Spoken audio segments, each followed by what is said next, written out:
everyone, and welcome back to my channel. I have some new fall lights, which I hope make it a little bit cozier.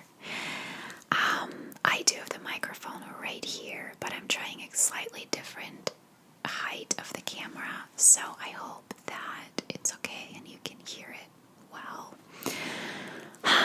So today we're going to be talking about episode 2, I guess, of volume 2 of Unsolved Mysteries. And the episode is called A Death in Oslo. I took notes on this episode on the same day that I did for the first episode, and I was planning to record them on the same day. But I had already recorded 3 videos that day, and I just didn't get around to it and haven't since. So I hope that I am still going to remember most of what this story is. So let's get into it. So on May 31st of 1995, an unknown woman checks into the Plaza Hotel in Oslo, which at the time was one of the fanciest hotels, if not the fanciest hotels in Oslo. And I think still today, a Plaza Hotel is, if they even still exist, it's like a Four Seasons hotel. It's like super fancy. On June 3rd, an employee working in the back office, I think it was like a bookkeeper because she was checking the finances, noticed that there was no credit card given by this woman. And I'm going to pause this video right here already because my thought during this entire episode, and I noticed later online that a lot of people had the same opinion, is I have never been allowed to check into a hotel without giving a credit card. Even if I prepaid the whole hotel, I still have to give a credit card just for incidentals. So, and throughout the entire episode, it's not mentioned whether police questioned the receptionist about this. It's also not mentioned whether this receptionist was fired for it. Now, I don't wish that on people, but for such a prominent hotel to not do that and then have that person turn up dead in their hotel, that is huge. So I would imagine that they fired that employee. Also, I can't honestly tell you whether I've always had to show ID. Most of the time I do. I can't say if it's always, but at least the credit card always has to either match the one that I booked the hotel with or has to be in the name of the person staying in the room. So there always has to be some form of ID. And that was missed here. I'm not saying that that never happens, but the fact that it happened and then afterwards this woman was found dead makes it very coincidental. That's all I want to say. So ever since she checked in, she had a do not disturb sign out her door. But because they noticed that this credit card was not there, they sent a security guard up to get the credit card from her. Now, as the security guard knocked on the door, he heard a gunshot, and this again made me laugh. He then ran and hid for about 5 minutes. The way that I imagine it, I can't remember if they specifically explain it on the episode, but the way that I always imagined it as they were telling the story is, you know how a hotel room has, like a hallway has multiple doors separating like pieces of the hallway. I imagine that he ran behind one of those doors and hid there for about 5 minutes because he was watching the hotel room. And then when nobody came out, he ran to the elevator and went back to the security office. Now, I understand that hotel security guards most likely do not carry guns and that he did have to be careful for his own life. But I found it funny that he was a security guard and at the first sign of problems he ran and hid. I also find it interesting that he didn't have a radio with him. In the 90s, they would have used radios. He could have just radioed down for which means that there were 15 minutes that nobody was watching that room and didn't see anyone leave. Eventually, security comes back up with the head of security and he opens the door. It was double locked from the inside, which I feel was not mentioned enough in this episode, and I'll come back to it later. They found a woman's body lying on the bed. She had a gunshot wound in her head, and she had the gun in her hand. She had barely left her room in 3 days. There were no signs of anyone else living in the room. Only her stuff was found. They didn't see her with anyone else. And they barely saw her. So eventually police concluded that this was suicide. They found no ID in the room. All the labels were removed from her clothing, which they interviewed a journalist who investigated this case who didn't believe it was suicide, and he did more research into this, and he seemed to think that was really weird. I don't know if that's really a detail that matters, because I'm a person that hates when a label scratches my skin. Now, I don't necessarily cut labels out of all my clothes, but I've done it on some when the label is really too big. So she could have just been a person who hated labels and then cut them out. Most clothes, I don't think that labels tell a person where you're from. Most clothing stores are chains these days, and most designers sell in different countries. So I don't think that her having labels in her clothes would let people know where she was from. So I don't know if that was done for that reason. She did, on her check-in form, write 2 names down: Jennifer Fairgate, which would have been her, and then Lois Fairgate, which was a guy. The girl who checked her in said that she does remember a man standing behind her and looking a little bit sketchy, but she didn't see him anymore after that, and there were no traces of him living in that hotel room. Police did not check any of the security cameras from the hotel. The birth date that she wrote on the check-in form made her 21 years old. However, according to the autopsy later, she was estimated to be between 25 and 30 years old. And she wrote down an address and phone number in Belgium, which I thought was very interesting. So in 1996, they closed the case and buried her since no one claimed her, and police concluded it was suicide. So this journalist who didn't believe it was suicide and dug more into her case visited this town in Belgium a few years later. It's a town called Fairgate. I don't know it, but I don't know a lot of towns in Belgium. It's a very small town.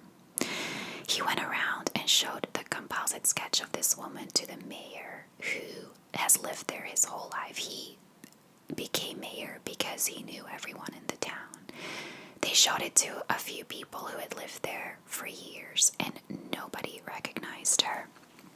However, the address that she gave was a real street, but the house number didn't exist. So the house number was higher than the street went to. The phone number also matched the composition of a phone number from that area, but it wasn't a real phone number. So that is weird, because it would make you believe that she knew this town. And, by just looking it up on a map when it's a very small town, you wouldn't necessarily know off the top of your head a street name and a phone number that came pretty damn close to what the phone numbers in that town were.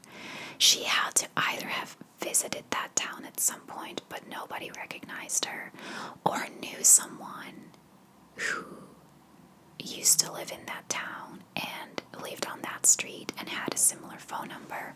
But then that person would have had to leave at this point because nobody there recognized her. So it's really weird that she specifically chose this very small town and that she knew things about it. when nobody there knew her. Now, according to some investigators who investigated this further, she had her thumb on the trigger of the gun, but the gun was so powerful that according to them, if she had shot it with her thumb, it would have flung out of her hand because it was such a powerful shot. There were also no blood spatters on her hands. There was no blood on the gun or on her, really, aside from her head. There was blood on the walls, but the investigators think that someone might have been on top of her, covering all the areas that blood would normally land on, and shot her with her own hand. There were no signs of a struggle. She had no defensive wounds on her, so they think that maybe she was drugged. When police initially did a toxicology screening, they tested for alcohol, but they didn't test for any drugs, so they didn't know if she was drugged or not. So they then tried to build a little timeline. Now they put a whole timeline on the episode of when her key card was used to enter the room. You can't check for when someone left, but you can check each time someone enters. I didn't write the whole thing down because I don't think it's super important, but it is so that the day before she was found dead, at 1 p.m., the cleaning crew cleaned her room and she was not there. Nobody was in the room.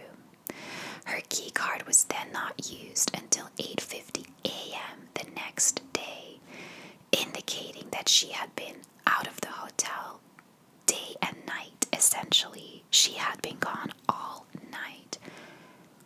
Nobody knows where. She wasn't, or I don't know if they really looked into this, but she wasn't really seen anywhere. She supposedly was visiting, so she either knew the city and knew someone in it, or like they just don't know where she went the entire night. They did years later exhume her body to do a DNA analysis, but no match was found in the system. They did do some testing on her hair, because apparently if you, like, the water you drink throughout your life leaves residue in your hair, and they can determine that way where you're from. They didn't really explain how they did it, but they did determine that she most likely grew up in East Germany. I will say, not to like stereotype people, but when I saw her sketch, my first thought was that she looked German. Like, with some people you can just tell. I know when someone's Irish, I know when someone's Dutch, I can usually tell when someone's Belgian, and I can tell when someone's German. She never looked Belgian to me. She looked more German, so I would be inclined to believe that's where she was from. But that is really all they know about her, so there's two main theories. There are some that think she might have been a high-end call girl, and that she committed suicide. And then there are some who think that she was a spy and that she was assassinated. Now, I am not a person who goes for conspiracy theories. I always think they're too far-fetched. But in this case, I don't rule it out for the reason that I have looked almost every day since I watched this episode for an update, and nobody has come forward to say that they recognize her. So I wonder if maybe she was an orphan that they brought into an agency and raised as a spy. And I know that that is really far-fetched, but I do believe that stuff happens, just very rarely. But I'm not ruling it out. Here's my problem. Their door was double locked from the inside. I don't know why they never mentioned this more in the episode. They really only mentioned it once. But it's like, if they firmly believe she was killed by someone, how do they explain that he got out of the room? They never did. They just kind of went with the whole someone killed her and left in the time the security guard was gone. But they never came back to the lock. If their door was double locked from the inside, whoever, if she was murdered, they couldn't have left the room through the door. You can't double lock a room from the inside, from the outside. You had to have still been inside. So that leaves two options, in my opinion. She either really did commit suicide and they're going a little bit too far with the whole forensic evidence, or she was murdered but then someone left another way. My initial thought was adjoining rooms, which I don't know if she had an adjoining room, but if someone left through an adjoining room, then the door on her side would have been open, because again, you can't lock it from the other side. And I don't think that was the case because that was never mentioned. So the only other option is out the window. I don't know enough about the hotel. I don't know if there was a balcony that was easily accessible to the balcony next door and they could have jumped over it.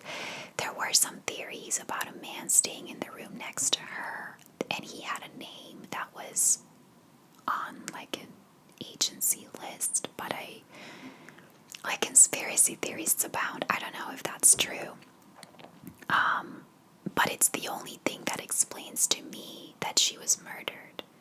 If someone went out the window, because the door was double locked from the inside, there's no way they could have gone out through the door. Personally, I don't think it's impossible that she committed suicide. Is it weird that there is no ID anywhere? Yes.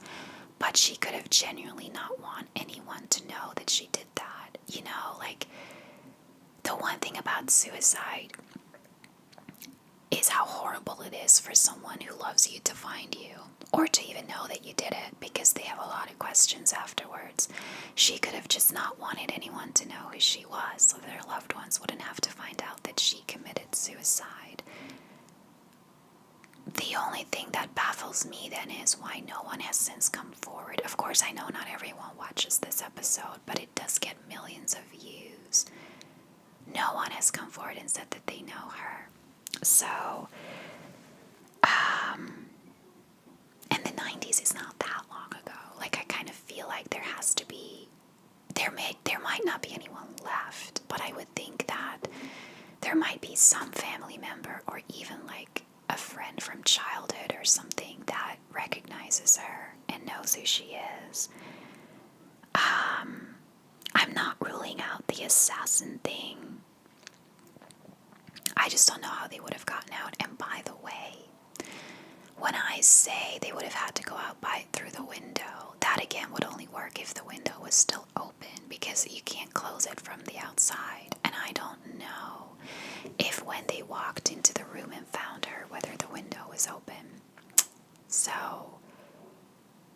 I don't know. I think a lot of this is far-fetched. A lot of this is sensationalized, because it is obviously a Netflix show. If you find yourself having some time, I suggest you listen to the 2-hour podcast episode that True Crime Garage did on Ray Rivera, the first episode of this series.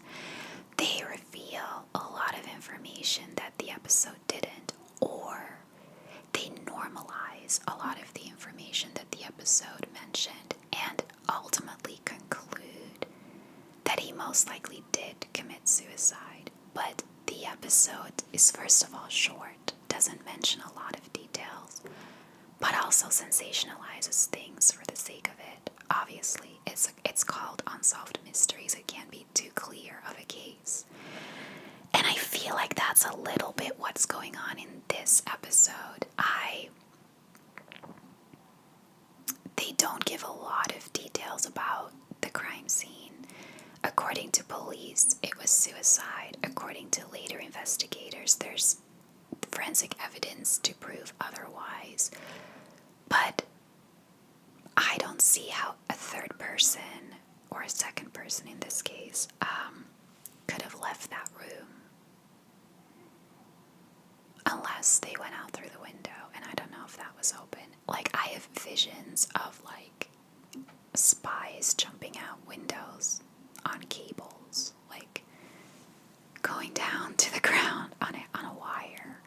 that's how I see things. I like Alias is my favorite TV show, which is all about spies, and I watch that too much, I think. So I'm not ruling out the spy theory by any means, but I find it a little bit easier to believe that she sadly did just commit suicide, and that they're maybe sensationalizing it a little bit too much.